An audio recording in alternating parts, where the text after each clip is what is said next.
What's up, guys? Welcome back to the channel. Here we are with another reaction. In this, we have Ukrainian soldiers reveal dark truth about this old British armored vehicle. Before we dive into the video, if you guys happen to enjoy, please don't forget to subscribe, give the video a thumbs up. Also, if you like to support the channel by becoming a member, all you gotta do is hit that join button to receive your exclusive benefits. And let's dive right in. Welcome back, everyone. Thanks to the 24th Separate Mechanized Brigade, today we have the opportunity to see Spartan armored personnel carriers and speak with the people who fight using this already legendary type of armored vehicle for Ukraine. It's small, compact, and Wow. neat. Let's put it Yeah. that way. Yes, that's right. And it's actually one of its advantages. It can maneuver, hide, for Oh. example, under a tree and already be protected. Oh. That's a Especially good point. nowadays when enemy aerial reconnaissance is active, it's important to hide, and hide again, and try to approach positions unnoticed, carry out missions unnoticed, unload And troops unnoticed, and evacuate our fighters unnoticed. so it's not always great having the biggest vehicle. Nah, the biggest, toughest.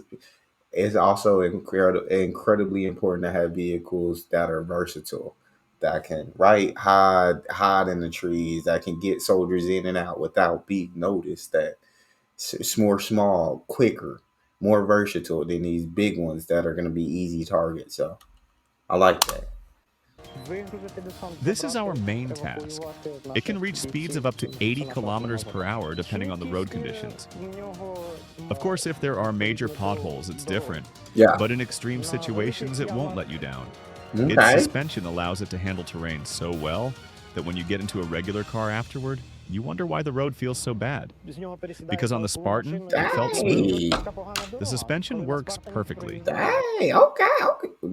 Shout out to the British. Hey, they not just making any kind of armored vehicle out there. They making top of the line. They're making something that's going to drive very easy. That's also going to be very versatile, and depending on road conditions, is going to be quick. It uses wheels with torsion bar suspension. They're rubber coated too, which is another advantage. It runs quietly without the metal on metal clanging noise. The tracks themselves have rubber pads and the wheels are also rubberized. Mm. You can really feel it. They're soft but durable. As Okay. long as you don't recklessly hit, say, a railway crossing at high speed, the Oh, rubber holds up very well. When you notice the rubber is worn out, of course, it needs replacing. for It's sure. important to maintain proper track tension. A British instructor who trained us on Spartans advised a simple method to check the tension. You don't always have a measuring tape in inches or centimeters handy, and since the machine is British made, some parts use inch measurements. Mm. The standard crew, according to British regulations, is 3 people, Okay. but in practice, we usually operate with 2 people. Mm. And when on missions, our scouts join us, effectively becoming the 3rd crew member. Okay. They act as navigators because they know the terrain. Later, once we know the route, we can operate independently. As a driver mechanic, you sit here under this hatch, and next to you sits the gunner, the person responsible not only for shooting but also for assisting in loading and other tasks. If needed, the gunner can also take the controls if, for example, the driver is injured. Oh. According to the manual, the frontal armor is rated to withstand 14.5mm rounds. We haven't tested it ourselves, but because of the armor's I slope feel that. design, it should theoretically cause rounds to ricochet. Oh. So Additionally, not the only engine are we fast, not only are we versatile, not only are we stealthy. That's the word. Stealthy, but not we're also very strong, right? We're built to withstand some heavy rounds. Built to withstand some heavy rounds and still be good. and gearbox provide extra protection for the crew depending on where the shot hits. Another advantage of this vehicle is the ease of loading and unloading troops and supplies. We pack supplies into bags for easier carrying since we can't drive right up to frontline positions. The Spartan can seat up to 8 soldiers, not including the crew. When we first opened it up, people were skeptical about the space, but the 24th Brigade reconfigured the interior themselves, creating significantly more room. Originally, it was designed for a 3-man crew and 4 troops. The main criticism was that it wasn't very spacious. But after our modifications, it can carry more. Oh, It feels like a small stadium inside. a, sm- Sometimes we a small stadium is crazy. Small stadium? Really? That what kind of modifications y'all make to it to make it go from feeling cramped to feeling like a small stadium? We even managed to evacuate 12 to 13 people at a time when God returning from missions dang! without supplies on board. I Damn! remember once we had a badly wounded scout, weighing almost 196 kilograms with gear, and we managed to fit him lying down comfortably, not even on a bench.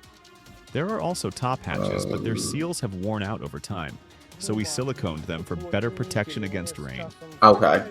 The vehicles aren't museum pieces. They're actively used in the field, and everything has been modified for practical use. You can feel the heart and soul put into these modifications by the 24th Brigade. Shout out to the The Ukraine. Spartan can also be armed. It can carry different types of weaponry. The 24th Brigade mounted the best available option, a Browning .50 caliber, 12.7 millimeter machine gun. It's every Oh, soldier's dream to fire it. However, a clear drawback is the lack of internal gun control. The gunner must expose themselves above the armor to fire, making them vulnerable. Also, yeah, that's reloading the scary. Browning in combat is quite difficult. The gunner must unlatch the box, rotate it, pull it out, and install a new one, all while under fire. That's scary. Thanks to everyone for trusting us to test the legendary Spartan. Thank you for watching this video until the end.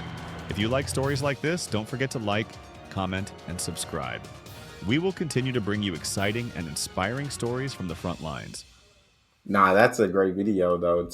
That's an old British armored vehicle, bro. That ain't even new. That ain't even modern. That's old. That they made modifications to. Shout out to the British because it sounds already great, even though it's old.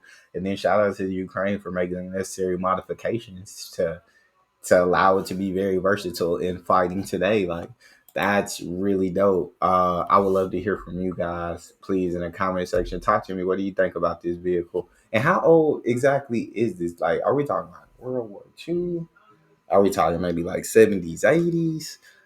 How exactly old is the vehicle? I guess the drawbacks would be that that gunner is vulnerable in a vulnerable position most of the time, and having to load and reload, and then even having to fire because you are up, like where anybody can shoot you. You're out in the open, so you're vulnerable.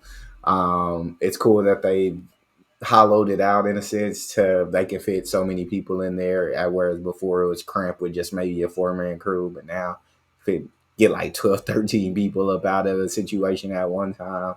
I think what the Ukraine are just making the most of what they have, and they're doing an incredible job of it.